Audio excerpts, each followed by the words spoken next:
Yo. All right. Yeah, unfortunately, we got to do a live hangout early this week because I'm going to be doing some stuff this weekend. How's everybody doing tonight? Yep, they're ready to tell them thank you for buying you the markers. No, you say it. She wants to let you guys know thank you for buying her the markers. There isn't an actual purpose for this live chat. I just do a live chat every weekend so you guys can talk to me directly because I honestly get so many comments that I can't keep up with them anymore. I mean, once in a great while I'll be able to jump in there, but it's really, really hard. So if I do a live chat, then you guys can just ask me, and then, like, obviously Super Chats gets priority, but I try to just go through as many comments as I can. This way, if you have any questions about anything, now's a great time to ask. Pretty good. Clear bump stocks is still illegal.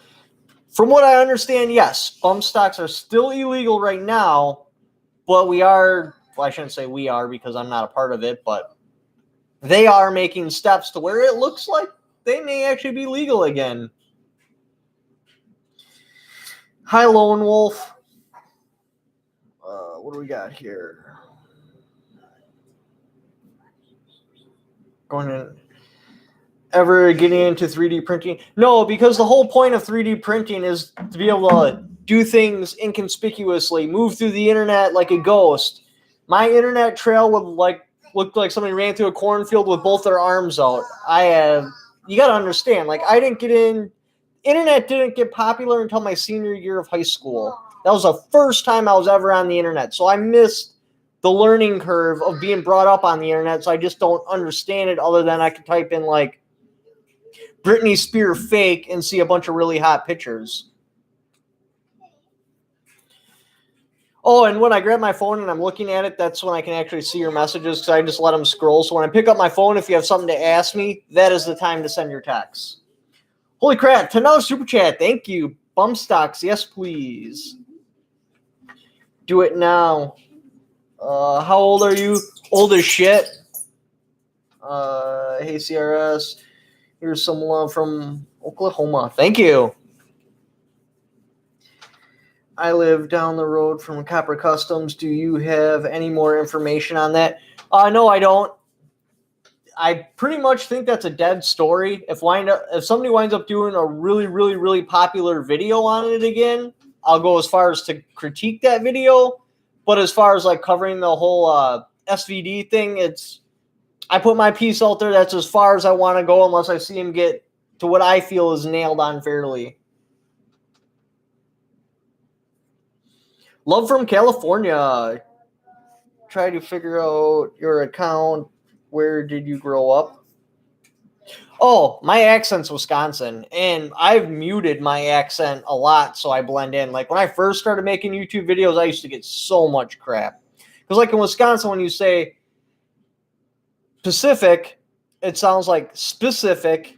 That's just the way the accent is. So everybody in Wisconsin, when they say, I'm specifically talking about something, it sounds like specifically talking about something. That oh, dude, my comment section just blew up. What are you talking about? The ocean? And little things like that, little accent keys that would identify me as a Wisconsin person. Most of them I'm pretty much scrubbed.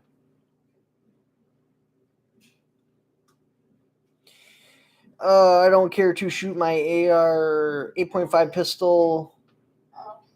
Is not the best. Thanks for the super chat. Hey, CRS. I had to cut up a bump stock. Love the videos. Do you think they are going to go after braces after the Boston shooting? I don't actually know a lot about the Boston shooting. I just don't like covering those topics. But any excuse they can get, yeah, they're going to go after something. Will they be able to get it through? Because, we actually kind of lucked out. So I'm assuming that means that the Boston thing, that somebody used a pistol brace. But we actually kind of lucked out because they were trying to go after it before that, which we've already shut down. So it kind of helps us keep the momentum of keeping it going, if that makes any sense. So they could most definitely ban them tonight. However, is it likely to happen? I don't know.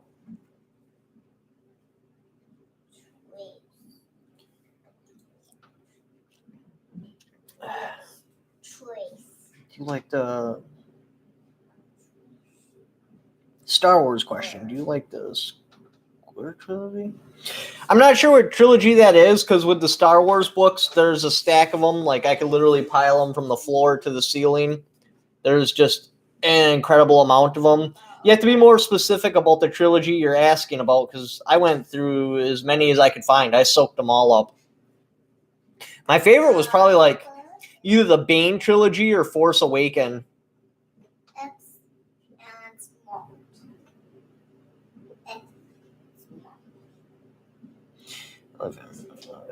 Star Wars question. Do you like the 3 new movies? Ish.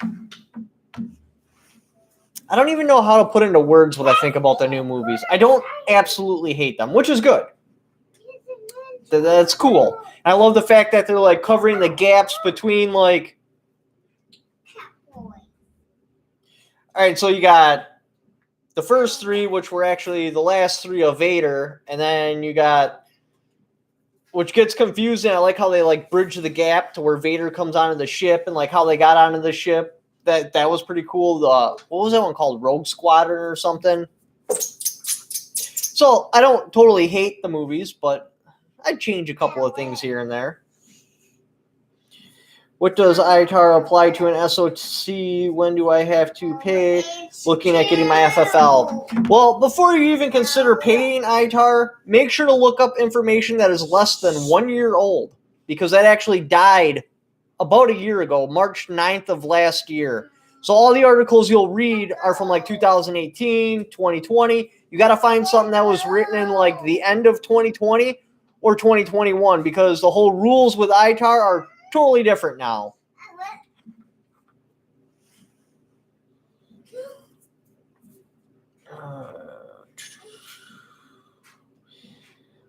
When will the new build be done? Well, I'm assuming you're talking about the Prophet. I had originally wanted the M2013 action because that is the clone of the Accuracy International action. That didn't pan out. They have no intentions of making any of those actions till the end of the year. I'm not waiting that long.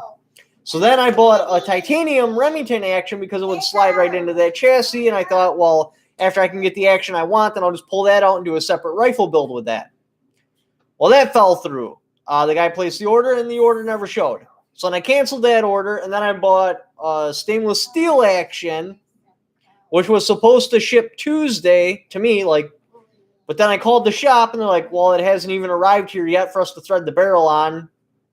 Supposedly it shipped yesterday, so I have no idea. That project has frustrated me. Like, I feel like I'm just beating my head against the wall because I can't make any progress on it. $5 super chat. I recently saw some demilled Uzi kits with receivers. Do you know the ATF rules about them legally?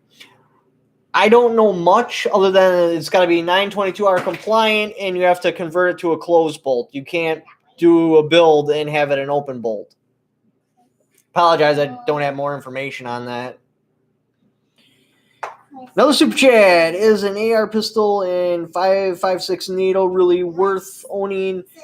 The 300 blackout one too light? If I had to short and light weapon, if I had to pick between 300 blackout and a 7.5 inch barrel over 5.56, I would go 300 blackout. Now, am I saying that the 5.56 is useless? No.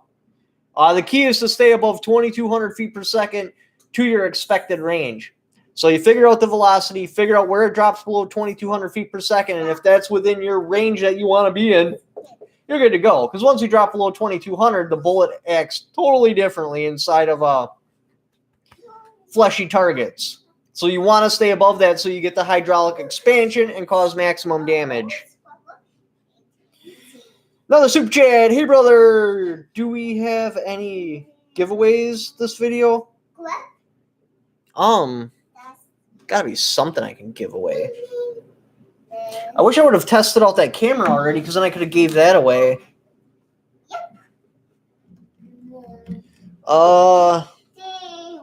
Can't give away any of those armor plates yet. I don't think I'm gonna have any giveaways in this video because I just didn't really prepare for that.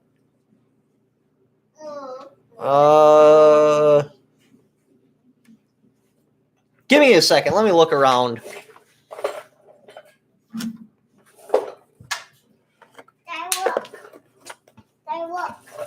What'd you draw? Cowboy Speedy Eye. Yeah.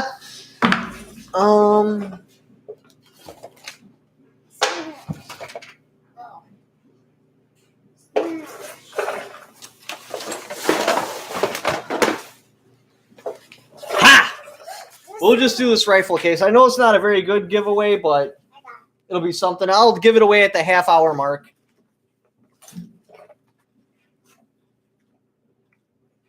Another super chat.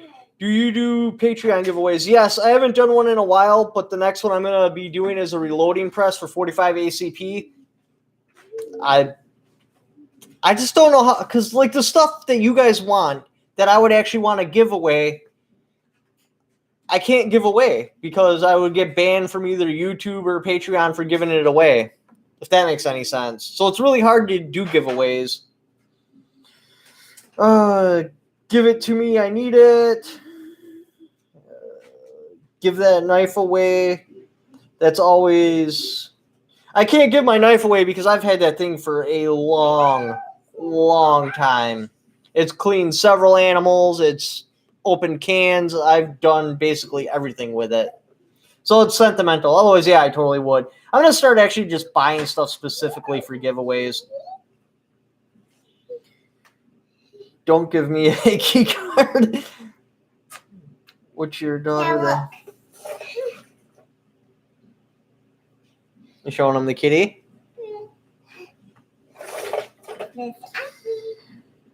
Watch her draw something and get her canceled. How about the dog armor for a giveaway? That's not a bad idea because I think that stuff's affordable too.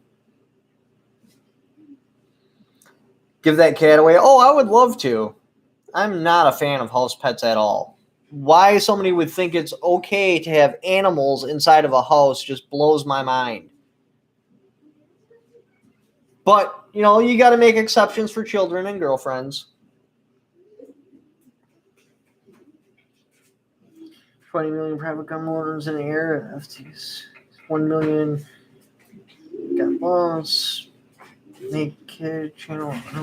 God, awesome. I kind of started making a channel for her, but she just wasn't really into it. I don't want to force her into a channel. Like, if she wants to do the YouTube thing, yeah, I'll support her. I'll help her get set up.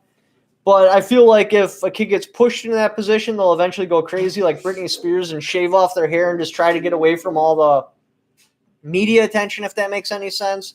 Because it's not something they want to do. They're forced into it. So to them, it would be like a job, and it would just feel grueling and awful, and if that makes any sense.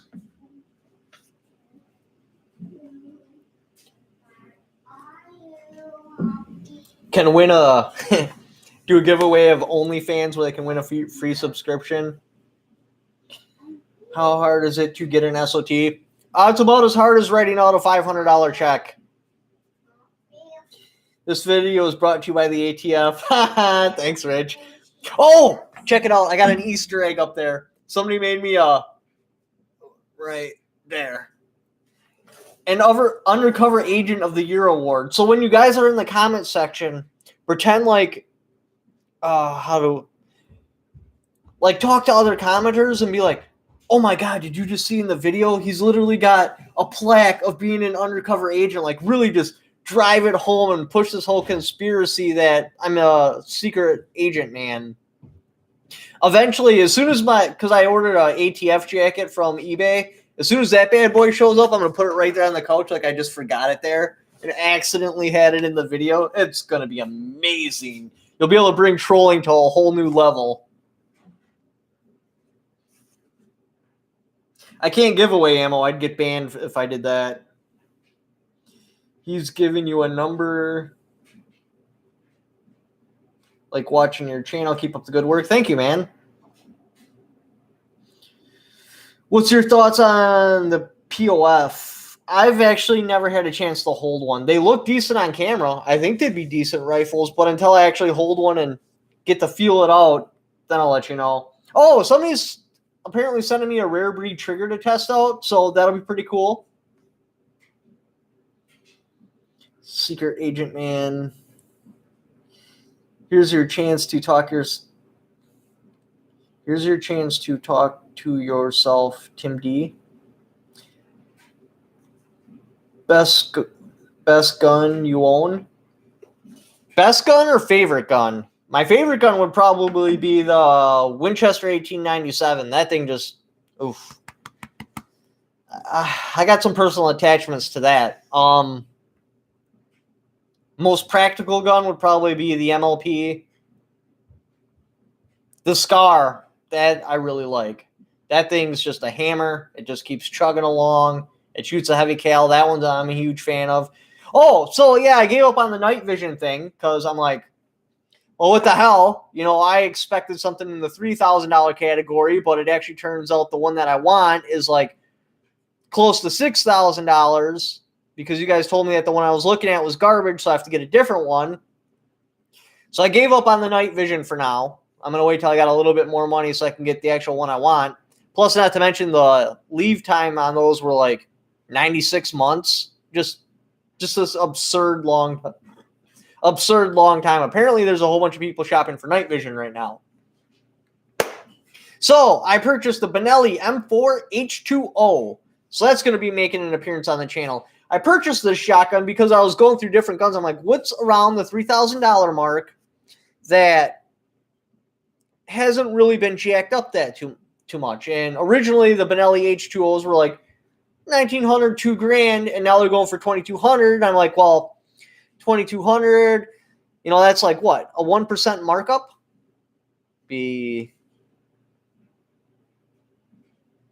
Yeah, that's a 1% markup. So they only got jacked up in price by 1%. So I pulled the trigger on a Benelli H2O. What's that tattoo on your arm? Thank you for the super chat. This was actually supposed to be like From Dusk Till Dawn, if you've ever seen that movie. And I assumed the guy had a shop. He knew what he was doing. I'm like, hey, use your artistic abilities. I don't want it to be an exact copy because that would just be lame. But I want it the same style. I want it to look like the one from Dusk Till Dawn. So I was just letting him go, and then he got to like, because up here I like how it was turning out. Like it's got nice swooping lines. Everything was looking cool. But then down here, I'm like, what the hell? I was letting him fill it in, you know, thinking, you know, I don't know what I'm doing. So let the image develop, and then I'll understand and I'll get where he's going with this. And he's filling it in. And finally I'm like, dude, just stop. Seriously, I'm going to have to spend a shit ton of money to get this fixed. And they're going to have to start almost completely over. So, yeah, that's why it's not finished, because now I'm tattoo shy because I don't want to spend another couple $1,000 and go to somebody else that screws it up even worse. I was hoping one of you guys would get a hold of me from Wisconsin as my channel got bigger and been like, hey, I got a shop. Here's some clip art. This is how good I am. Because I'm like, how the hell do you screw up a tribal? Like, seriously. How do you screw that up? I'm not asking for a portrait of like the Mona Lisa. It's a freaking tribal. That should have been a cakewalk. Super easy to do. And it just... So now I got a shop for a new shop and then build a trust with him, because I'm not just going into a random shop this time. I'm actually going to talk to the guy, build a relationship. This way he knows if he screws it up worse, he's getting punched in the dick. So... But yeah, if any of you guys are from Wisconsin, you have a shop and you want to send me a PM and show me some clip art and help me build confidence in your abilities, I will let you finish this and fix it. Hey, bro, have you played with 37mm launchers? Actually, I haven't. I've played with an AR with a 37mm on it, and it was stupid heavy, but I never actually got to shoot it. I'm probably going to buy myself a 40, because you can get a 40. And a 40 is a rifled barrel. However, you got to do a tax stamp, so that sucks a little bit. But Then you have a 40 millimeter, and you can actually shoot like chalk rounds, real flare rounds, stuff like that. You can actually shoot 12 gauge, because in a 37, that's a non-firearm. Now, I'm not a lawyer, but from what I understand, if you shoot something like bean bags or 12 gauge rounds or the hornet nest out of there, you've just broken an NFA law. Now, if you get the 40 millimeter, which is registered as a firearm, then you can shoot that stuff out of there. What about a AR trigger giveaway? I can't give away any kind of gun parts on here. I can maybe get away with small ones on my Patreon, but yeah, if I did like a gun part giveaway here on this live stream, yeah, my channel would disappear forever. All right, dude. Big Daddy Unlimited has a video on the 40 millimeter today. Nice. CRS is a total lawyer. How are Wisconsin gun laws? They're not bad. Now, the part where we get screwed in Wisconsin is if you're a felon. Most states use the federal definition of what a firearm is. Therefore, if you're a felon, you can still carry like an old black powder pistol if you want to. In Wisconsin, they consider the accelerant itself, which classifies it into a gun. But it's weird because you don't need to do a 4473 for black powder stuff. However, if you get caught hunting with one and you're a felon, or you're carrying one and you're a felon, you get screwed. But otherwise, we're basically only limited by what the feds limit us by. Now, we're a semi-contact state, so that means if you buy a pistol, you call the state instead of the feds for a background check. But other than that, like, we're pretty good on gun laws.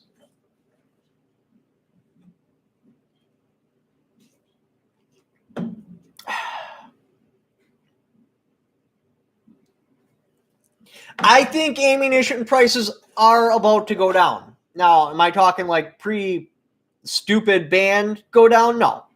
But we should see a reduction because I've seen the prices cap off. That's when I was like, hey, everyone, sell as much ammo as you can right now because it's only got to go down a couple of cents. Because if you sell like 10,000 rounds right now and it goes down by, say, 2 cents a round, and then you buy it all back, you've made a whole bunch of money. But now we're starting to go on the decline. So, I mean, you could probably sell ammo right now and come out as a profit if you're willing to roll the dice and take a gamble. But it's a lot harder because we're not at peak price. And I am starting to see ammunition pop up in places. We should see the price come down. Now, it's not going to return back to normal, and it's going to fall really, really, really slowly. But I do feel we are on the downhill slide now. Does anybody have any opinions on AR-500? I was just talking to the... Way too many comments I want to answer. I was just talking to a guy that actually does these armor plates. And he said apparently these are AR-600, which will make it catch 5.56. But I got something special. 45 grain. It launches this 5.56 at 3,600 feet per second. I'm quite curious to see if this will slip right through the armor, because it should. Because armor, steel armor anyway, is extremely velocity sensitive. Very, very velocity sensitive. So all you got to do is get over a certain mark, and then regardless of what you're shooting, it'll just slide right through. But we'll have to wait and see. I mean, I got some black tip if that doesn't work.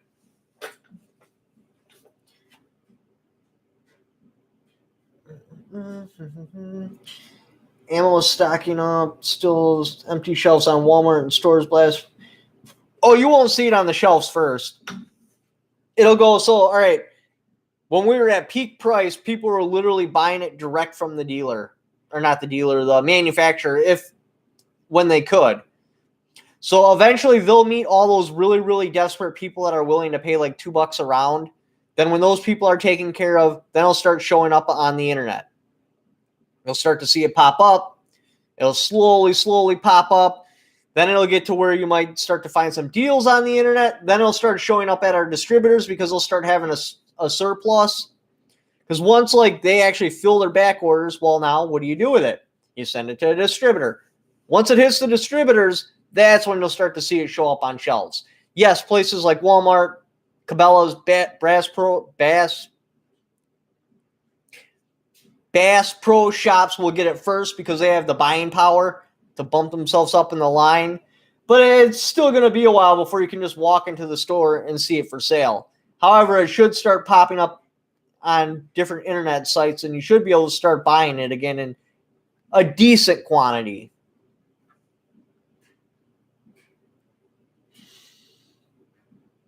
Got 9mm for $70 a round today. $14 a round, $14.99 for a 20. Not bad. What's the most you've willing to pay per 7.62 by 39? Not really my cup of tea. 10,000 rounds. I just got AR 500 plates for the Boog safe 2.5 weeks ago. They told me 4-week lead time. Nice. I just got my BRN AR 180. Although AR 180 they call it the BRN 180 because we used to actually be able to buy them direct from Armorlight before they switched ownerships and went to Texas, because the old Armorlight that was in Illinois carried all their stock. Like, you could buy an original AR-10 with the Armorlight stamp on it. You could buy a AR 180 Armorlight stamp on it and everything. But then they sold there and went to Texas, and whoever bought it was like way hardcore into 3-gun, so they just ditched everything, and all their rifles now are basically based around the idea that if you're buying one of their rifles, you're into 3-gun. But so the BR 180, that's pretty cool because it actually got modern technology put onto it. Like, the only thing that really made the AR-15 head and shoulders better than the AR 180 is the AR 180 was left behind. The AR-15 kept advancing with technology, kept progressing forward. The AR 180 was just there stuck in the mud because the military didn't adopt it. So, like, back in early 90s, late 80s, yeah, the AR 180 and the AR-15, they were neck and neck. Like, you could have went either way and been just fine. But then as you started getting up into, like, the M4s and stuff like that, while the AR 180, that's obsolete design. I don't remember where the hell I was going with that. Oh, but the BR 180, that's kind of cool because I put technology on it. Myself, though, I like the internal piston system of the AR, and I'm not a big fan of the external piston system just because they recoil a little bit differently. Does it mean it's bad? No, just a personal preference. I have a Mossberg 500 Shockwave and $250. I want to trade it for a Mossberg 590 Shockwave. When it comes to the Shockwave, it really don't matter. See, like, with the Mossberg 590 versus the Mossberg 500, there are advantages. The Mossberg 590 will have your metal trigger guard. It'll have the thicker barrel. If it's a 590A1, it'll be able to take a bayonet.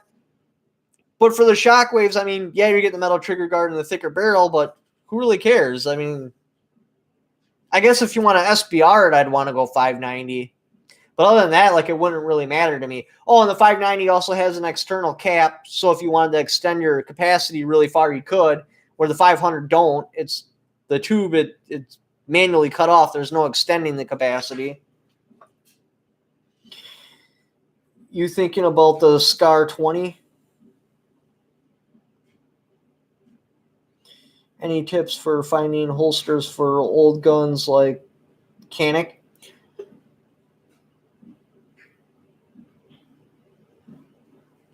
How much money is that jar for your stolen rifle?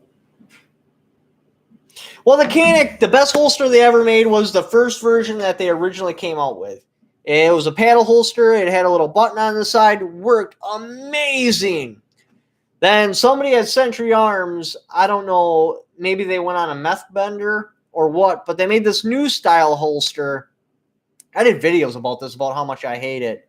But it's a pile of garbage. So many people complained about it, they had to make an Instagram video to explain, and no, it's not the holster's fault. Just all of you guys are wrong. You're all using it wrong. Because the holster retained the firearm so hard and you couldn't adjust it, because you got your normal button holster where you push the button and it would release the firearm. For whatever reason, they moved the button to the inside and then cut off the 90-degree edges on the little peg that holds it. So the little thing would go in the trigger guard, and you go to pull the gun, and unless you basically had like a web belt with a like zip tied to the belt, you'd rip out the holster and the gun all at once. So they make this Instagram video where this guy's got like this tactical belt. It's like, you guys are just using it wrong. You gotta give it a quick, fast jerk, and you see like his pants jump up as he rips the pistol out. Total garbage holster. But if you can find one of the original ones, that's the one I would get. Where was I here?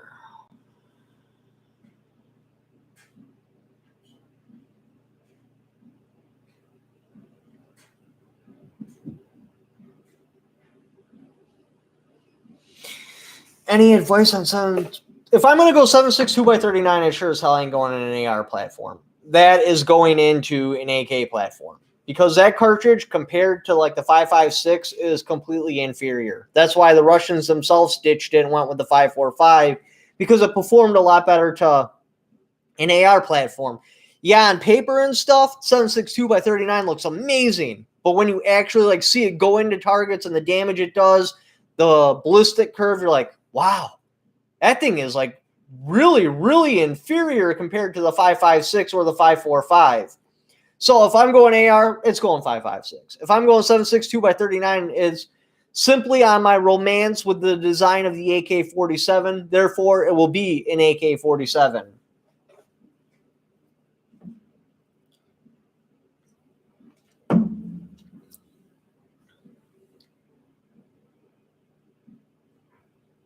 If I had to pick between 300 and Blackout or 7.62 x 39, I would pick 300 Blackout for almost all applications, just because I have the ability to go subsonic, I could back off, I could go supersonic, and no matter what bullet I pick, it's still a heavier grain than the 7.62 x 39, and because both of them drop their velocity so incredibly quick, I'm going to be dealing with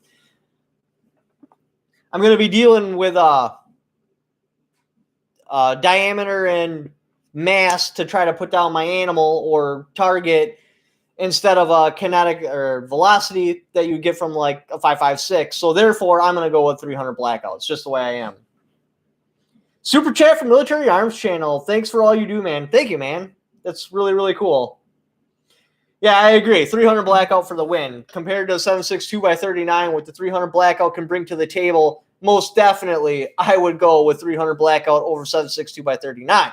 Now, in an AK platform, because like the romance and like I'm a purist and everything, for me, then yes, I will go with 7.62 x 39, because I want the AK to be as close to the original as possible. So when we're making sweet, sweet love on the shooting line, it feels more genuine, if that makes any sense.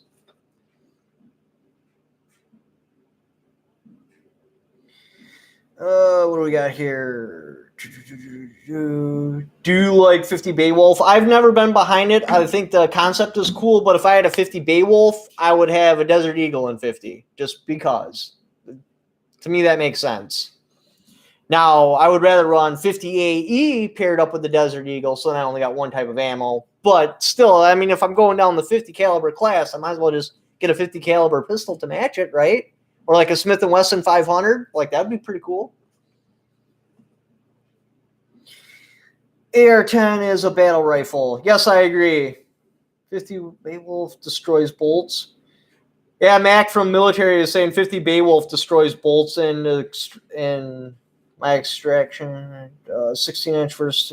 Sorry, guys, I'm trying to keep up with the comments, but they're flying. I don't like the Desert Eagle. I enjoy the Judge Eagle 16-inch M&P 1522 as soon as I get my blah, blah. What's the largest caliber? What's the largest caliber that to hunt? What's the largest cal that does hurt to shoot? I would probably limit. I mean, 357 Magnum, if it's way overpressured, that's got a little bit of snap to it. But my like hard limit, it would be 454 Kasu. Now I call it Kasu Law because it sounds a whole lot cooler. I think it's more representative to what it brings to the table.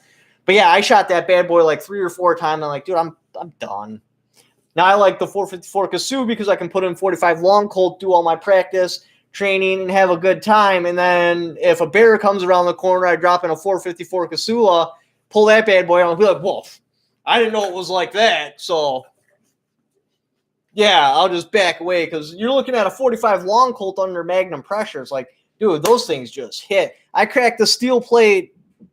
I don't think I have it here, but it was probably like a half-inch thick. It was a chop blade because I was broke back then, so I didn't have steel targets, and I got my hands on a cutoff. I just chopped up the blade, and I made targets out of that. Dude, that 454 Kasuk cracked that bad boy. That was impressive. I thought that was pretty cool.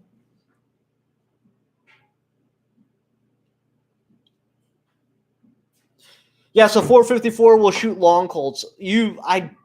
There is a difference in casing. So the 454 Kasu is just a touch longer, so you don't accidentally take your single action and throw a 454 in it because that would be devastating. They just can't handle those types of pressures. So your 45 long Colt's a touch shorter. You can put your 45 long Colts in it kind of like a 38 special inside of a 357 or a 44 special inside of a 44 mag.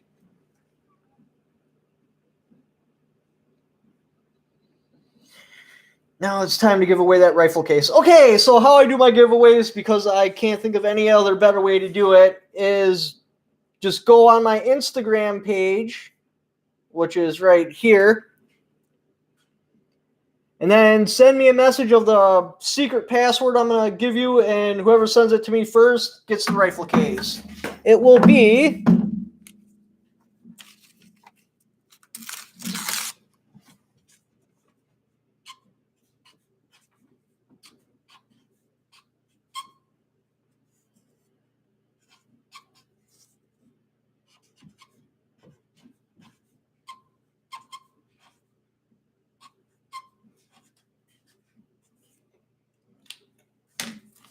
Holy hell, Mac in chat.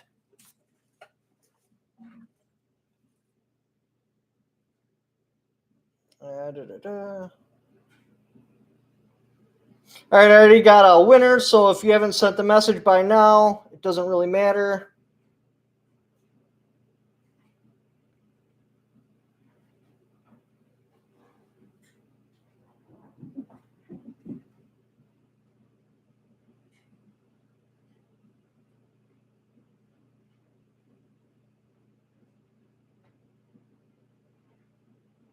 Tell you who the winner is in just a second.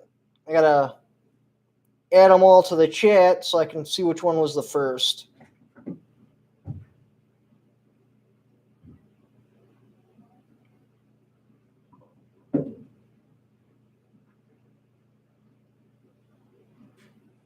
Where's number one? All right, you win. I'll text you it.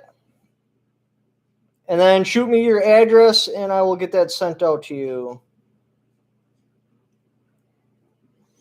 All right, back to the live stream. Where are we here? I'm not offended. Military Arms Channel.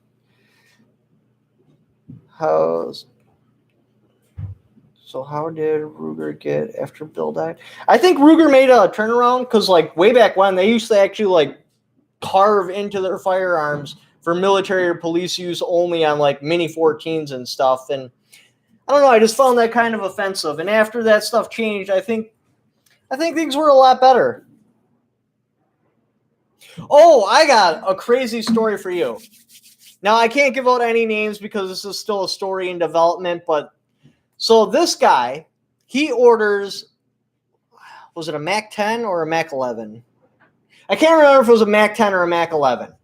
Anyway, it's an open bolt. It's a pre-ban. He orders it from one shop, has it sent to another shop. It shows up there, and they're like, hey, this guy sent you a non-transferable machine gun. And he sends him a video of him holding the trigger and just jacking the bolt back and forth. So then that shop is like, no, we can't turn this over to you. This needs to go to the ATF and be destroyed. And he's like, what? I just spent like $2,300 on this. That's crazy. I can't believe a shop would send me a non-transferable machine gun by mistake, because that shop, it was like a collector of Mac 11s, Mac 10s, stuff like that. So like their whole inventory is transferable machine guns, non-transferable machine guns, Mac 10 parts, stuff like that. So they tell him, no, that's a non-transferable machine gun. This needs to be destroyed. We're calling the ATF on you. And we're calling the ATF on that shop, and we're calling the ATF on them, and them, and them, and them. So he's like, okay, so what's going on? He calls the original shop. He's like, dude, there's no way in hell I would send you a non-transferable machine gun. That would be the dumbest thing ever. And I'm not going to send you a transferable machine gun because I would have just lost like $10,000.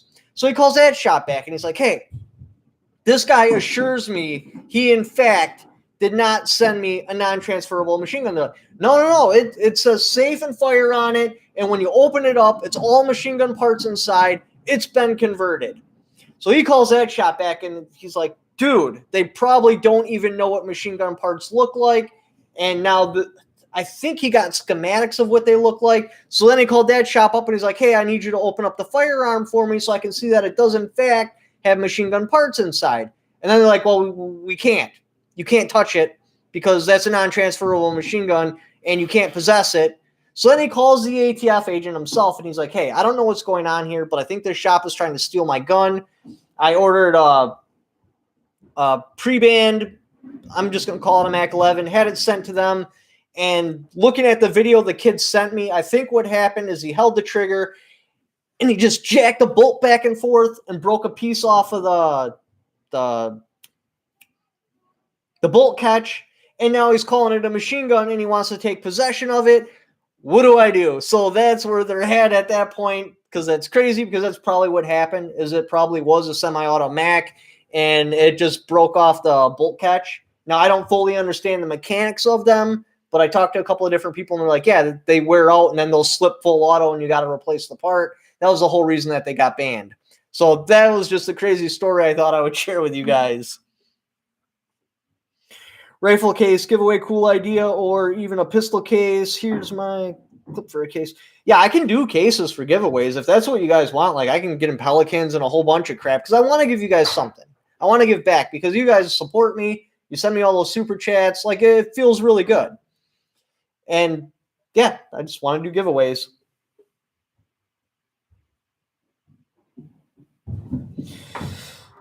Cash money. Changing the bolt of 24 over time. Is it bad I got first two handguns in the same week? Now, see, in Wisconsin, it's weird. So you can purchase a handgun in, it's either 5 or 7 business days. It says on the piece of paper. I'd have to look at it. But I usually warn people. I'm like, hey, purchase one, I'll throw the other one in the safe, and then you can purchase the other one some other time or something like that. Because if you make 2 purchases, I believe it's 5 business days. Now, that's our business days. That's not just business days, period. So, like, let's say we're open on a Sunday. That would count as a business day. Well, anyway, if they purchase more than one within, like, 5 business days, we have to fill out the special form and send it to the police. So I don't necessarily think it's bad, but understand, depending on what state you're in, because I don't know if that's a federal rule or just a state rule, there may be paperwork saying you purchased more than one handgun within a period of time. 308 is way overpriced now. I can see CRS. What do you think of? What do I think of 5.7s? Yeah, and the FN 5.7, like the P90, that's awesome. Because when you compare 5.7s against other pistol rounds, it's not even a competition. It walks circles around them. Now, a 5.7 compared against like a 2.23, like I wouldn't take my main carbine or something like that and chamber it in 5.57 or 5.7 because it's substantially less. Now, against a pistol, that makes sense because put a 5.7 against like a 45 or a 9 mil, yeah, it's just doing circles around it. It's not even a competition. Against a rifle cartridge, no, it's way underpowered. I would much rather go with a rifle cartridge. Not to mention like a 2.23 has like no recoil. So what would I be gaining by going with a 5.7? Less power at virtually the same recoil? I don't see the advantage. Now, over a 9 or a 45, like as in like a PDW or something like that, yeah, I'm down. I'm down with that. Thank you for the $3 sticker. A Big Mag, I guess. I'm not gonna lie, guys. I'm kind of stumbling a lot in that because I know Max in the channel, and he was one of the first creators I followed. And I wouldn't say I'm starstruck, but it's just like, if that makes any sense. Buy an AR, don't build it unless you like train military arms channel should do a collab with 3. I'd be down. Piston driven ARs. AR is piston driven. It's just a different type. Like with an AK, they take the piston system and they put it on top of the rifle, and the rifle does perform differently. With an AR, the piston is inside of the bolt carrier. That's why, like, if your gas rings go bad, it's not going to function.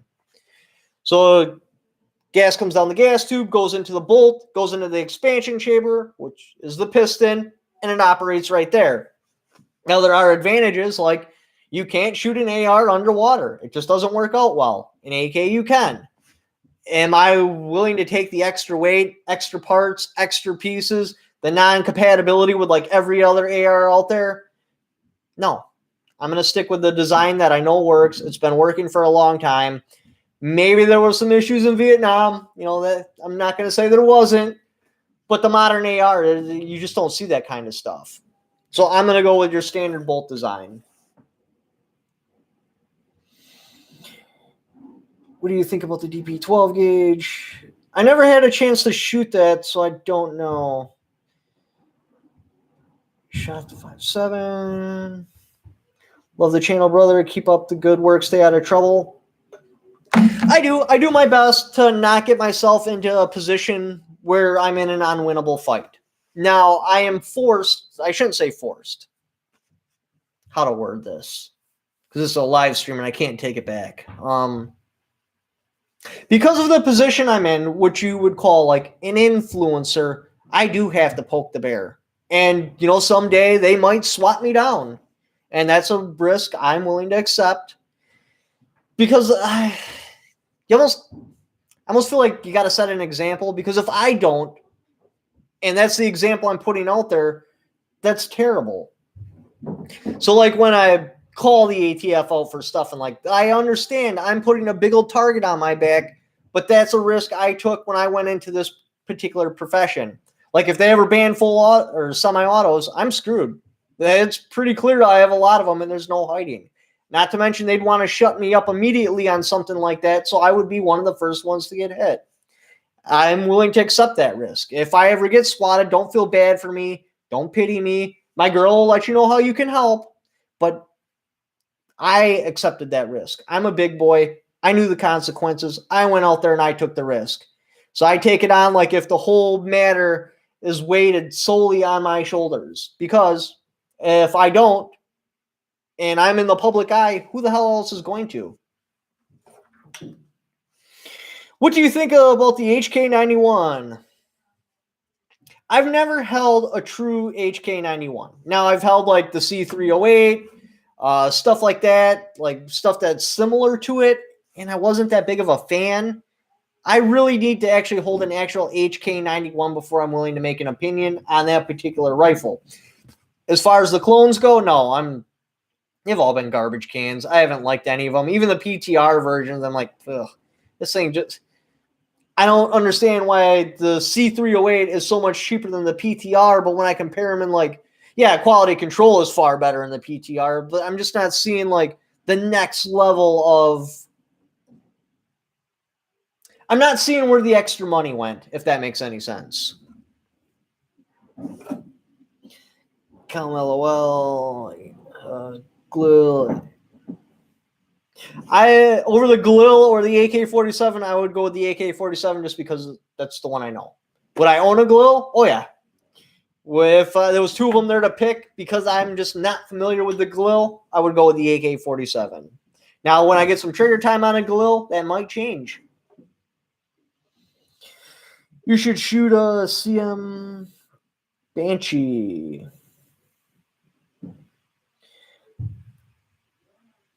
I'm trying to think of what the CMG looks like, the 5.7. I'll have to look into that one.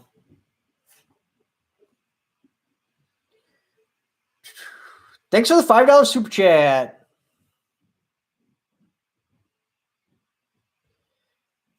Repeal the NFA. See now, see that's a logical answer. We could repeal the NFA and truly make a difference. Repealing the ATF, I just don't see the difference we would make because then just a different agency would pick it up. So how would that be helping us? Now, if we actually got rid of the NFA and got rid of the foundation they're actually standing on, that makes sense. I'm down for that. Clickbait. 545 or 556. 556 because your standard bulk ammunition is of a higher quality. Your standard bulk 545, you're talking about a steel case, bimetal bullet, built in some sweatshop by a communist that probably doesn't care about how accurate the charge is. Most of it's non-reloadable. So, yes, the 556 definitely costs more, but I feel like you're getting a better product in the end. How to compare it? So, like, the 545, trying to put it in an analogy that makes sense. But I would go with 556. I'd just pay the extra money. It's a more premium round.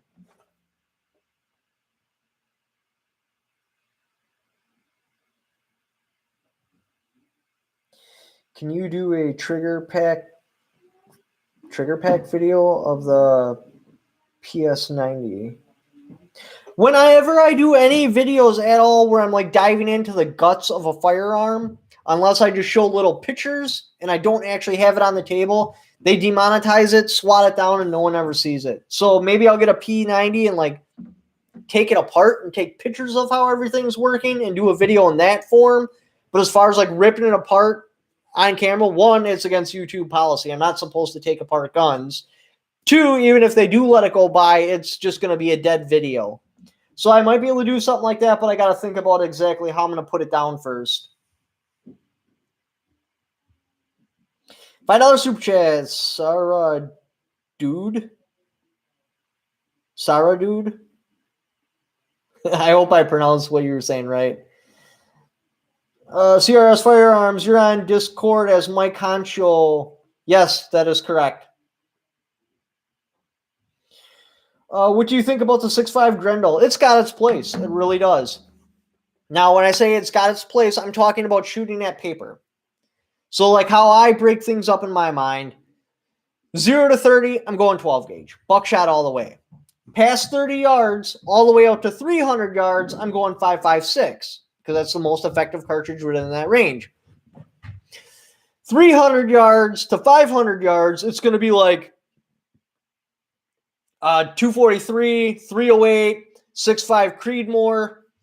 And then 500 yards out to like 1,000 yards, that's when I'm stepping into the Magnum calibers like 300 Win Mag, 300 PRC, 338 Lapua, stuff like that, because I'm building the rifle as if I want to shoot like a deer or something. Now, for the 6.5 Grendel, if I'm going to be shooting 1,000 yards, it's going to be paper.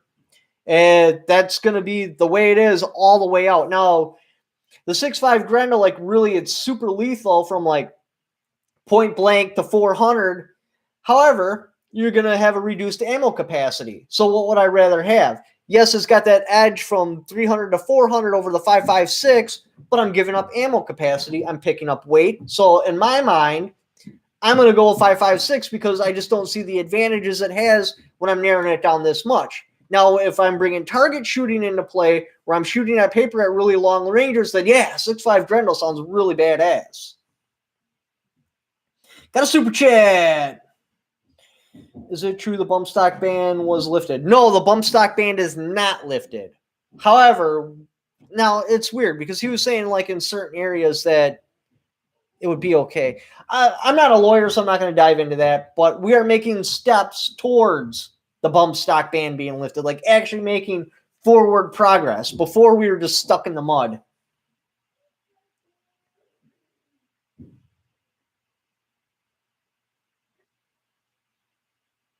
$10 or $15 super chat. Thanks, man. Hey, brother from Minnesota here. I'm 100% against the NFA.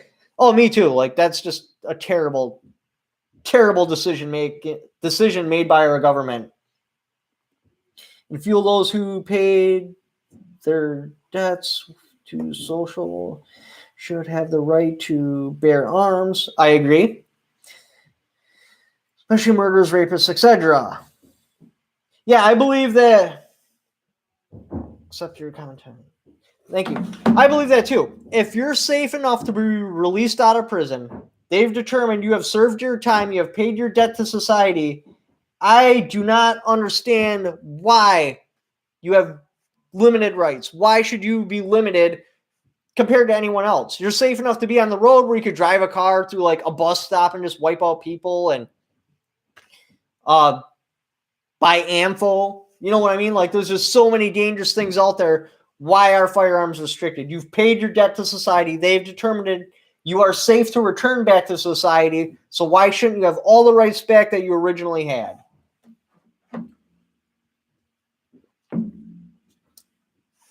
Thanks for the super chat. What patch on your vest?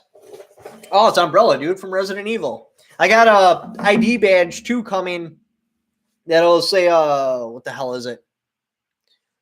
Umbrella Weapons Division, I think is what it is. I've like the game that got me into video games was Resident Evil 2. So it's always got a soft spot in my heart.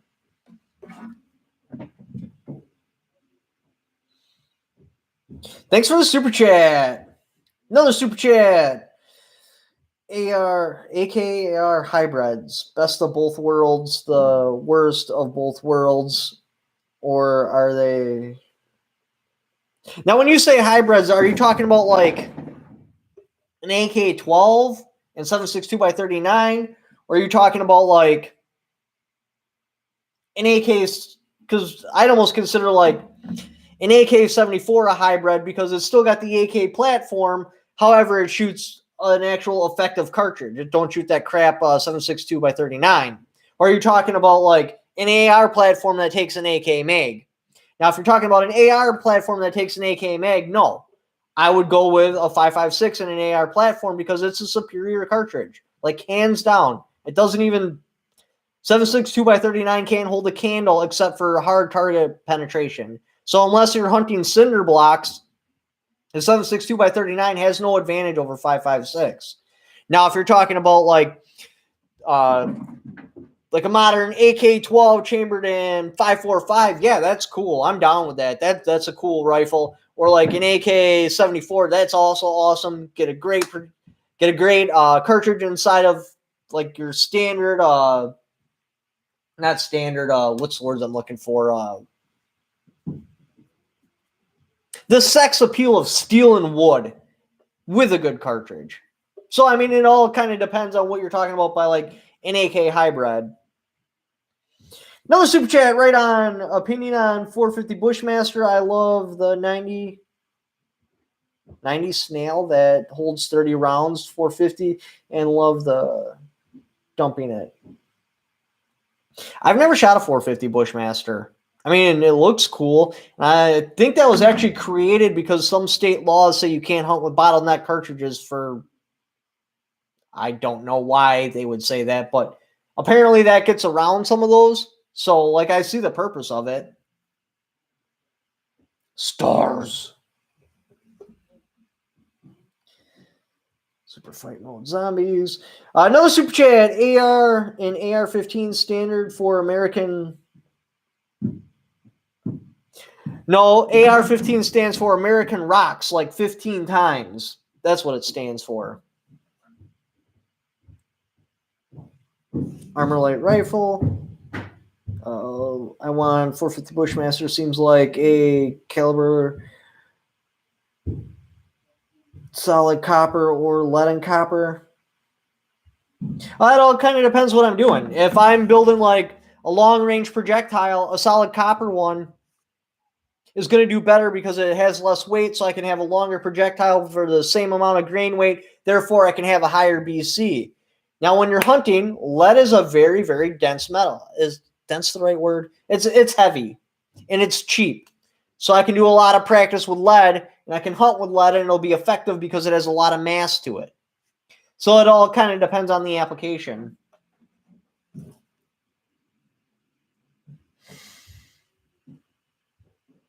tell us what gun you are currently selling at the store. I'm pretty sure I can't do that without getting this channel pulled.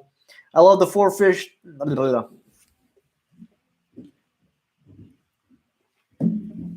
I love my 450. I'll have to let you shoot it.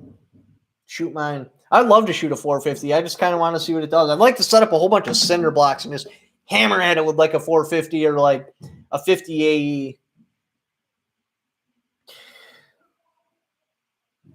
Would you rather do a he, she, or a she, he? I totally wouldn't answer that if you didn't give me a super chat. Now, when you're talking about a he, she, like a guy that went to a girl, and then a she, he would be a girl that went to a guy. I mean, I guess it's really not gay if she started off as a girl, if that makes any sense.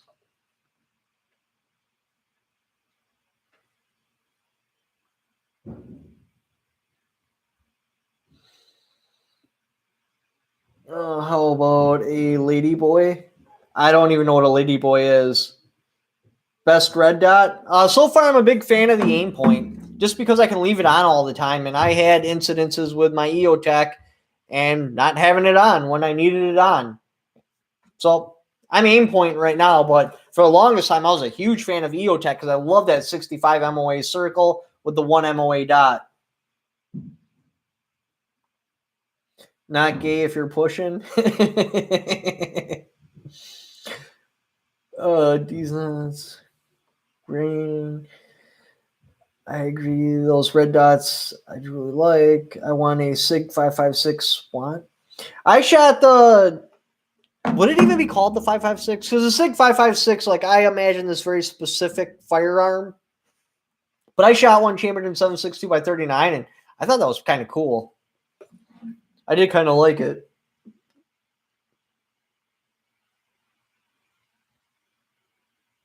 Can Biden ban guns imports? I don't know exactly how that works. I know we can, because I know presidents have put tariffs on countries where we can't import anything. So I don't know if it could be like ixnay on all importe or like how exactly that would work out.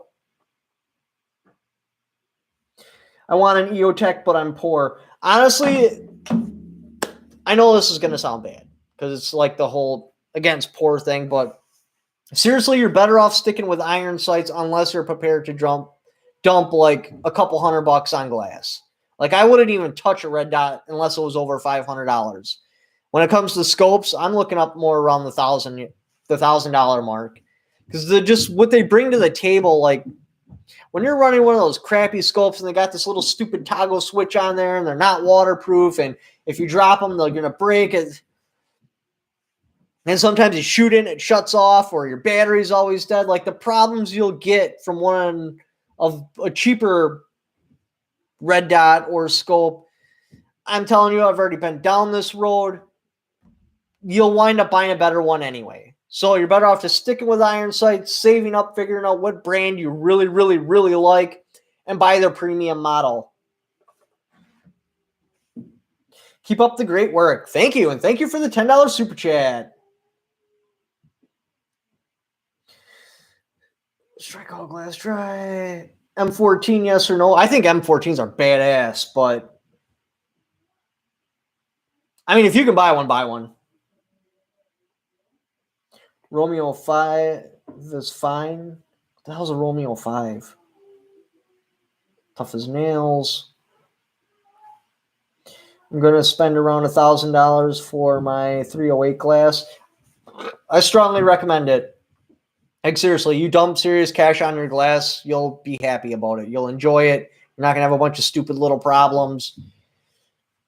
I seriously recommend dumping cash on your glass. Like, I'm pretty good about staying with cheaper firearms-ish, especially when it comes to the ARs, because, I mean, what are you really gaining? But with glass, like, I'm primo all the way. Romeo 5 is a SIG red dot. Now, see that SIG I was talking about, I shot in 7.62 by 39. That looks identical to the SIG 5.56. It did have a SIG red dot on there. The clarity was just shit, and it had this blue tint to it. yeah, I was shooting in really bright light, so I didn't really have that big of a problem.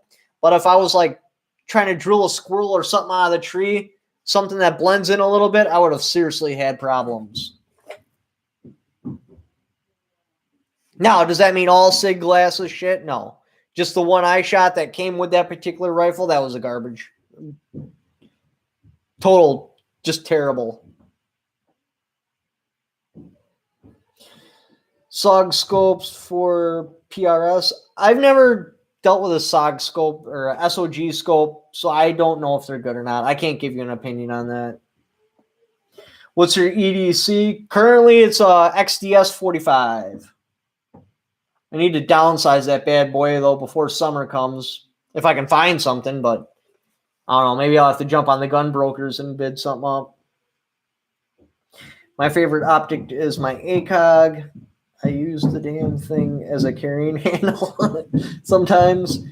Yeah, I'm quite fond of the ACOG if it's put in the right application. I mean, if you're going to do some serious like precision work or long range work, you're going to hate it. But for like what it's actually intended for, yeah, you'd love an ACOG. Nice, I have the XDM. The XDM is pretty cool. Hollow Sun can be okay. Yeah, it can be. If you live near Wisconsin, just swing by. I'll let you play with some Primo glass. And then you're seriously going to be like, dude, I said this Hollow Sun was okay. Like, seriously, like when you actually like get to play with premium glass, you'll understand, okay, that was worth it. Thanks, buddy, for going live more than once a month. Keep it up even if you need a blue pill.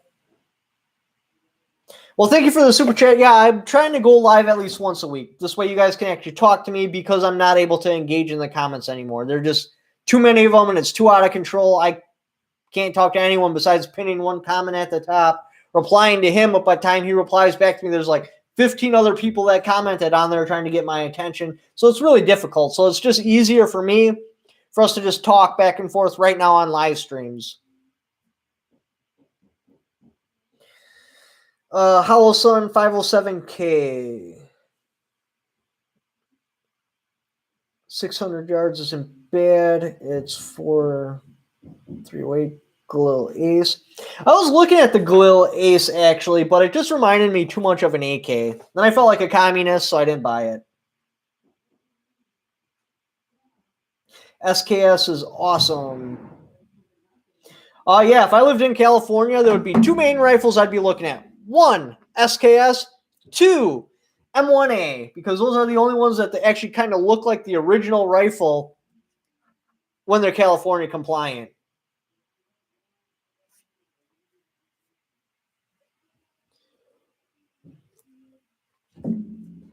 How do the case giveaway? Yeah, I already did the case giveaway. Sorry about that, man. BS. How do you feel about SIG? I like a lot of their products. My girl's got a 229, no, a 226. We got a 229 in the store I've been thinking about taking home. That SIG, the one that's the same thing as a Colt Mustang. I forget what the model number is on that. 236? No. Anyways, the 380, that's same as a 1911. I really like that. Like, it felt like it was put together really well.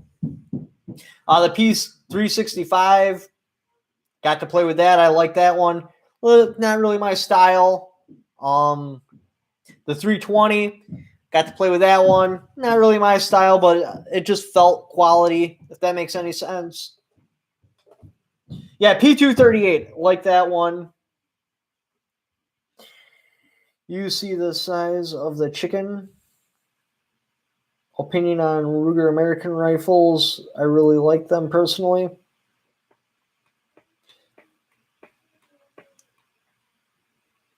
Harvester, the MLP. Man, I don't know. Because after I got rid of the Harvester, if you're not familiar with that story, so I was talking to this guy and I'm like, hey man, you need to get an AR. You seriously do. He's like, hey, I'm going to do that someday. And then the lockdown happened. I'm like, hey, man, you need to get an AR because they're just not going to be around, like, readily available. I can smell bullshit coming.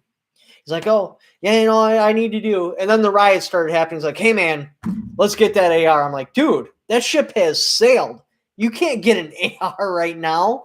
Like, it's just not going to happen. He's like, well, can I buy yours? I'm like, oh, God, are you serious? All right, you're a pretty cool guy. I'll sell you mine and I'll just build one. So that's where the harvester went. And so then I made the MLP. I want it back, though. I need to get another A2 carbine. I just like them. They're primitive and they work, and you can grab them by like the muzzle and like drive nails into wood with them and not have to worry about breaking anything. And the MLP is a tank compared to that. I think the MLP is like what, 7.9 pounds or something like that, where the harvester was 6.7. Like that's a huge difference. Like the case idea for giveaway. Thank you for the super chat. Yeah, I could continue to get rifle cases and do giveaways if you guys really like that. It's another question I want to answer too. What's my opinion on Ruger American rifles? If I'm going into the budget line of bolt action rifles, I'm going to go with the Mossberg Patriot. They just bring more to the table for the same amount of price. You'll get a free floated barrel, a fluted bolt, lightning trigger. The stocks are garbage though. Unless you're willing to drop a little bit more cash. Base camp hunting. Mossberg all the way. If I'm looking for rounds. Yeah, hide your guns. All mine are stolen. Budget Savages are great. They're not bad. I still think Mossberg does bring a lot more to the table, even over the Budget Savages. What's up, John? That's actually the guy you need to follow if you really need to keep up on Second Amendment news. John, right there, the one that did the $5 super chat. Dude, he's our source for everything. Like, he's our source. There's just about every Second Amendment news that you're going to hear from any of us, regardless who that is, ultimately does just come from him. He's not the best in front of the camera. You know, he might have a voice for articles, but it's quality information. And he'll get better. He's just new into the YouTube thing. You are going to make me cry. Seriously though, you bring a lot of information out there. And most of us, you're spoon feeding us the information anyway, so you might as well just subscribe to your channel and get it from the source as well.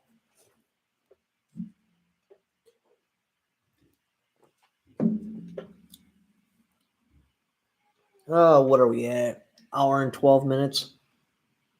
Do you guys want to keep going with the chat? Because usually when it gets dry, I like to cut it off as long as we're over an hour.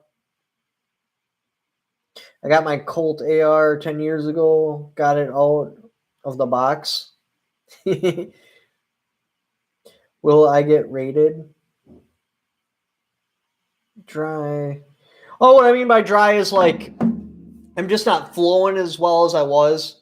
Because, all right, so when you start doing a live stream, it'll kind of like ramp up and like you'll have really good questions and stuff, and you'll be able to flow with the audience really well. And then eventually, like, you almost kind of like slam into a wall. Now, you can push past the wall, but you usually don't come out on the other side as strong as you were before. If that makes any sense? Because, like, you're just not rattling crap off fast enough. And I call that, like, the dry point. So you can either push past it and just keep on going, or I usually just terminate the stream right there. Blow up with an article. Yes. Get the lube in the chat. Article. Don't blame me. I didn't vote for him. No, we can see you. What's your favorite bug out vehicle? I'm still building my bug out vehicle. I've actually been talking to an engine builder, and we're working out the combination because I've been in the position where I've bought some engines and I've taken apart engines that were built by experts.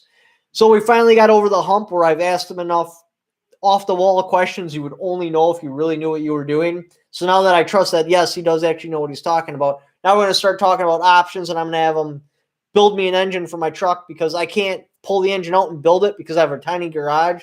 So I have to like push the truck in my driveway and then drag a cherry picker across rocks. So I basically need to have an engine ready to go right next to the truck so I can cherry picker one out and cherry picker the other one in.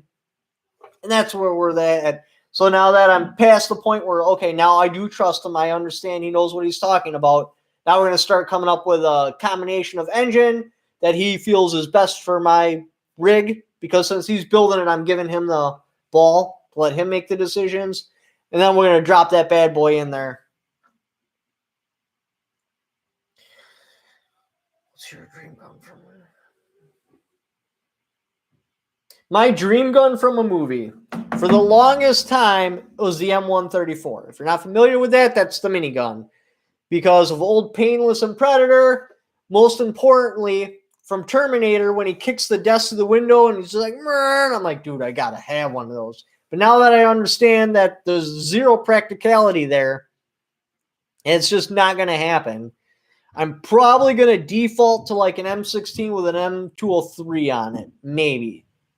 Now, my bucket list of guns is a totally different story. Like that, the Baird 50's on there, and there's a whole bunch of crap. But I think I'm probably going to get an M16, put an M203 on there, an actual 40 millimeter. Now, this leads into why I want to get my explosive license. This way I can actually shoot, some explosive rounds.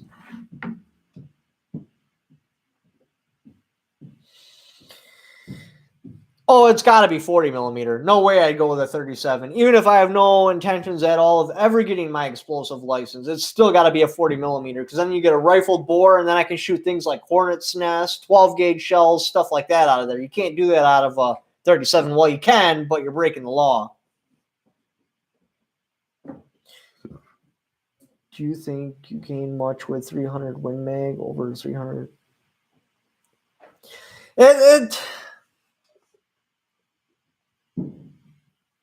300 Win Mag versus 7 millimeter round. This is a complex topic that really needs its own standalone video, and I may wind up doing one for you.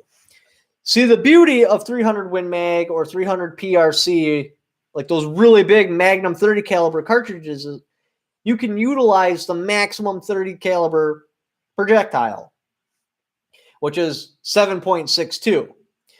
The thing is, oh man, you know what? I'm probably just going to do a standalone video on that one, because that's a complex topic. I need to pull out the whiteboard of knowledge, put comparisons. This way you can see everything play out. But yes, a 300 Win Mag will be better than a 7 millimeter, because there's enough case capacity there where I can accelerate the heaviest and longest 30 caliber projectiles. And a 7.62, you can achieve a higher BC over a 7 millimeter, just because there's more there. A 7 millimeter, you would max out your rifling before you're able to get it long enough to stand up to the longest 30 calibers, if that makes sense. Now start backing down to smaller casings, and yes, a 7 millimeter will do better than a 30 cal, because there's not enough powder capacity to accelerate that heavy of a projectile. Therefore, you have to go with a lighter projectile. And when you go with a lighter projectile, if you go with a narrower projectile, you can achieve a higher BC, if that makes any sense.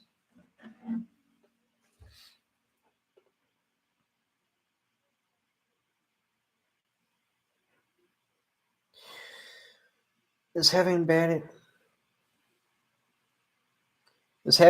armor a bad idea? Man, that's a decision you got to come to with yourself. Like, I don't have a standalone bug-out bag. I don't have a bag just for everything, because it wouldn't make sense. It depends on the situation, on what gear I would want to have on there. Same if I want to wear body armor or not. So I got a pile of supplies and then a couple of bags there. So depending on the situation, like say it's a fire, well, then there's no reason to have ammunition or anything in there.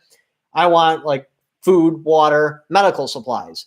If there's a 50-car pileup, well, there's no point in having food and water. Well, maybe water.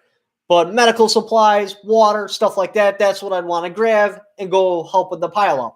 If the commies are coming, that it all depends on the situation. And I want my bag to be flexible. So I don't pack bags. I have a pile of supplies that if I did need to bug out, I would grab the supplies then and pack the bag. So if I had a coat hanger and haven't heard anything, thanks for the $5 super chat and the laugh.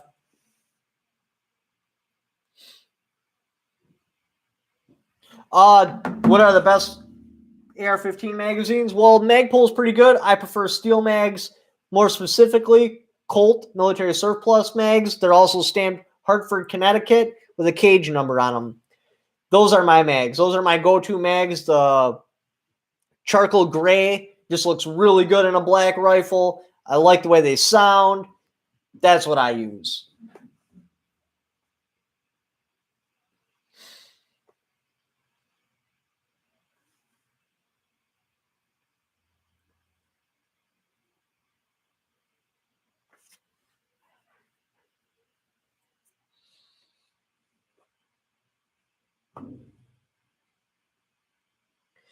But all right, guys, we're at, an hour and 20 minutes. I'm going to shut down the stream. Hit in any last questions you want, and then we'll close her up. Not so coworker, lol. Thanks for the heart. $5 super chat, or $2 super chat. Thoughts on the 50 Automax? 500 Automax? I don't know what the 500 Automax is. I'll have to look into it. Good night, buddy. Good night to you, too. Any modern guns in 30 caliber? Unfortunately, no. Watch for your FBI Inside DOC next week. Watch for my FBI Inside Docs next week. I will do that. John is 6,000 feet per second. What other gun tubers do you enjoy? I honestly watch almost all of them just because at any point in time while they're talking, I might get a content idea. Which ones don't I miss? I catch a lot of Grantham just because I love his presentation. Jaeger, because sometimes some of the shit he says, I'm just like, I didn't see that coming. That's a video idea. Military Arms channel, usually, because he's usually got the newest and greatest stuff out there. And you never know if I might see something I want to buy.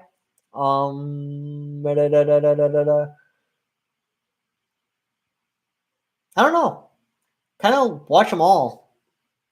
I mean, I kind of have to because it's my job. See you next time. Thank you for the $1.99. Carnicon, yeah, that was a good one. It's a shame that's not around anymore. Such. I don't actually watch much of Such. Yankee Marshall. Dog, I think, is soft available. I want an honest, not a salesman, but thanks. Talk to you. Coda. Yeah, I watch Coda Boy. Fan of Warrior Poet. Yeah, I watch a lot of his too. He's got a good presentation too. Honestly, that's one of the classes I want to take. Just the way he talks and it's smooth, and I want to go to a Warrior Poet class, to be honest. And he always talks about tactics. And to me, everybody's got different opinions. To me, I believe strongly in tactics because, yeah, tactics trump everything. It doesn't matter if they're crap fighters, if they're in the right position at the right time, if that makes any sense. Bighorn 500, Automax 50. Bighorn Armor 500, AR 500, Automax 50. Isn't it an AR? I don't know. I'll have to Google it after I get out of here.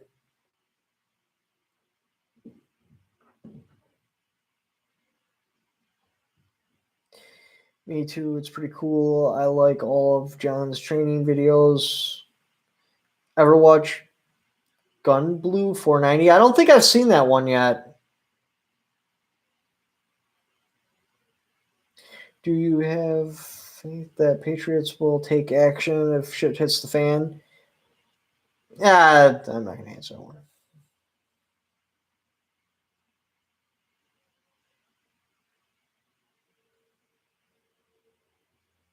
$1,400 in back in today's prices. Yeah, what's your go-to knife? Oh, that I can actually talk about on camera. M9 bayonet. As you notice, I don't have a polish on the blade, but I do before hunting season. But I keep this bad boy nice and sharp.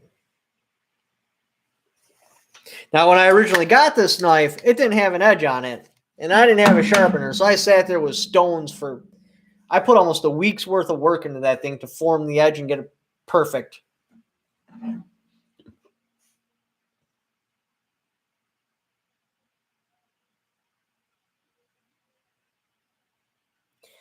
All right, guys. I appreciate all of you coming. Thoughts on retro guns? I love retro guns. But anyways, appreciate you guys all joining me in the stream tonight. Thank you. Winner of the case, I'll get that sent out as soon as possible. You guys have a good night.